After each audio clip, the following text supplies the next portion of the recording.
कुछ कहानी को आपने दर्ज कर लिया वहाँ पे। और आप में से टीवी सब लोग देख रहे हैं अभी, न्यूज़ सबने देखी होगी, कुछ परिवारों को देखा होगा। जिन्होंने नहीं देखा मैं बताना चाहूँगा कि दिल्ली की हालत जो इन दिनों हुई है, पूरी बस्तियों की बस्तियाँ जला दी गई। मतलब जो उनके मकान है जहाँ पे वो लोग रह रहे हैं वो मार दिए गए हैं, जला दिए गए हैं। 30 से ज़्यादा लोग मारे गए हैं, 250 से ज़्यादा लोग घायल हुए हैं। और मतलब ये एक ऐसी त्रासदी है मैं कहूँगा जो कि मैन मेड है और जो कि नहीं होना चाहिए। तो उसी से रिलेटेड एक कहानी मैं बताने जा रहा हूँ आज आपको। उस कहानी को मैं कविता का रूप दे रहा हूँ और लास्ट में कुछ एक मैसेज भी है और बस। सो मैं चाहूँगा कि आप एक सुने और बताइए कैसे लगे। तो ये कहानी कुछ इस तरह है कि कुछ रोज जैसा ही दिन था, मौसम कुछ कम सर्द सा था। माँ ने कहा, उठा बेटा, ऑफिस नहीं जाना। मैं भी उठ गया, सोचा क्यों और वक्त बिस्तर में बिता। तैयार था ऑफिस जाने के लिए, कुछ नया, कुछ अपने परिवार को कर दिखाने के लिए। बहन मेरी एक दोस्त का नाम लेकर मुझको छेड़ रही थी। माँ को कब बताओगे, मेरे लिए भाभी कब लाओगे, बस यही पूछ रही थी। मैंने कहा कि तेरे इतने चिल्लाने के कारण आज ऑफिस जल्दी जा रहा हूँ। चिंता मत कर, आज शाम को ही तेरी भाभी के बारे में अपनी माँ को बता रहा हूँ। बहन के चेहरे की खुशी देखकर मैं ऑफिस के लिए निकल चुका था। बाहर पड़ोस के शकील चाचा मिले, जिनके लड़के के साथ पूरा बचपन खेल चुका था। आज हमारे दिल्ली का नजारा कुछ अलग सा था। मोहल्ले के माहौल में कुछ फर्क सा था। लोगों को कुछ सीए कानून के बारे में मैंने बात करते सुना, पर मैंने ध्यान न दिया, वही अपने ऑफिस का रास्ता चुना। ऑफिस में जाकर जल्दी से अपना काम खत्म किया। जो घर का सामान लेना था, आटा चावल दाल, ले लिया। जब बस पकड़ी तो लोगों को बात करते सुना कि लोग पत्थरबाजी कर रहे हैं, प्रदर्शन कर रहे हैं। मैंने ध्यान न दिया, मैं यही सोच रहा था कि घर वाले मेरी शादी के बारे में क्या सोच रहे हैं। क्या बात। मेरा बस स्टॉप नजदीक आ गया था। भीड़ का शोर सुनाई दे रहा था। कुछ लोग सीए हटाओ का नारा लगा रहे थे, कुछ लोग सीए के समर्थन में चिल्ला रहे थे। देखते ही देखते माहौल कुछ खराब सा हो गया। एक बड़ा सा पत्थर मेरे सर पे लगा और मैं बेहोश हो गया। कुछ देर अंधकार सा छाया हुआ था, पर मुझे ये पता था कि मेरा घर नजदीक है और मैं वहीं कहीं आया हुआ था। आंखें खुली तो देखा सर खून से सना हुआ था। कोई इस लड़के को हॉस्पिटल ले जाओ, कोई इसको बचाओ, एक पास खड़ा शख्स बस यही चिल्ला रहा था। आंखें खुली तो पीछे मुड़कर देखता हूं, उससे पहले लोगों का हुजूम मेरी ओर बढ़ रहा था।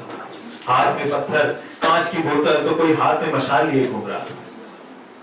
उनको देख मैं बहुत डर गया था। हजारों सवालों का अंबार मेरे दिमाग में भर गया, पर वो लोग मेरे आर पार जाते महसूस हो रहे। मारो तोड़ो, बस यही कह रहे। मैं समझ न पाया कि आखिर ये क्या हो रहा है। कोई मुझसे टकराया नहीं, बस शरीर के आर पार हो रहा है। जैसे ही मैं पीछे मुड़ा तो मेरा मन अचंभे में पड़ा था। हाँ, मेरा शरीर वहीं लाश बनकर पड़ा था। इस नश्वर क्रूर दुनिया से मैं जा चुका था। हाँ, मैं मारा जा चुका था। मुझे पता नहीं था कि मुझे पता नहीं था कि मुझे मुसलमान ने पत्थर मारा था या किसी हिंदू ने। मुझे नहीं पता था कि कोई ईमानदार ने मारा था या किसी बेईमान ने। बस अपनी लाश को देख मैं यही सोच रहा थी, जाकर कोई मेरी माँ को ये बात बताओ, मेरी बहन से कोई भाभी घर नहीं आएगी, ऐसा उसको समझाओ। नहीं कर पाऊंगा पूरा अपने पिता का वो सपना, जिसने सोचा था कि छोटा सा घर होगा अपना। मैं चीख चीख कर यही चिल्ला रहा था, मत लगाओ आग, मत करो बर्बादी, यही कहकर चिल्ला रहा था। मैंने अपने सामने अपने मोहल्ले को राख होते देखा था। मैंने अपनी लाश पर अपनी माँ को रोते देखा था। ये हिंदू मुस्लिम के दंगों में इंसान मर रहा है, शायद अपने खात्मे की तैयारी कुछ इसी तरह कर रहा है। ये हमारी सोच में क्या फर्क है हो गया। जो देश कल तक था हमारा, आज मेरा हो गया। मैं नहीं जानता कि मैं महान हूं या तू महान है, पर मोहल्ला अपना एक है, जहां तेरा भी मकान है, मेरा भी मकान है। लहू का रंग एक है, गीता हो या कुरान, सब नेक है। इस देश की आजादी के लिए लहू बहा है, वो ना तेरा था ना मेरा है, तो इसमें अपना हक कहाँ है। क्यों हम कुछ लोगों की बातों में आ जाते हैं, हम क्यों उसको तवज्जो देते हैं कि हम क्या कहलाते हैं।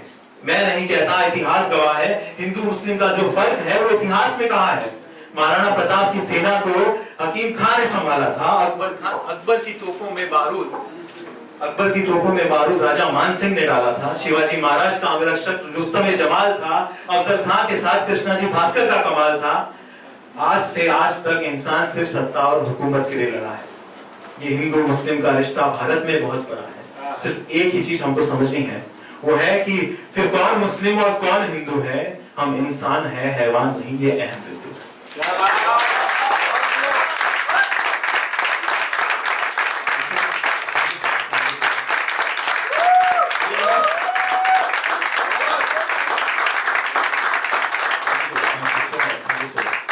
मैं यही चाहूंगा कि ये तालियां शायद उनको सुनाई दे जाए जिन्होंने ये बर्बादी करी है, क्योंकि मेरे घर में न्यूज ऑलवेज चलती है। My father is fond of news, वो न्यूज देखते रहते हैं। तो जब मैंने देखा कि this is real story actually, बस कहानी कुछ और रही होगी, शैलो लड़की की कहानी कुछ और रही होगी, लेकिन दिस वाज एक्चुअल स्टोरी। सो मैं समय ना लेते हुए बुलाना चाहूंगा कहानी को। आइए।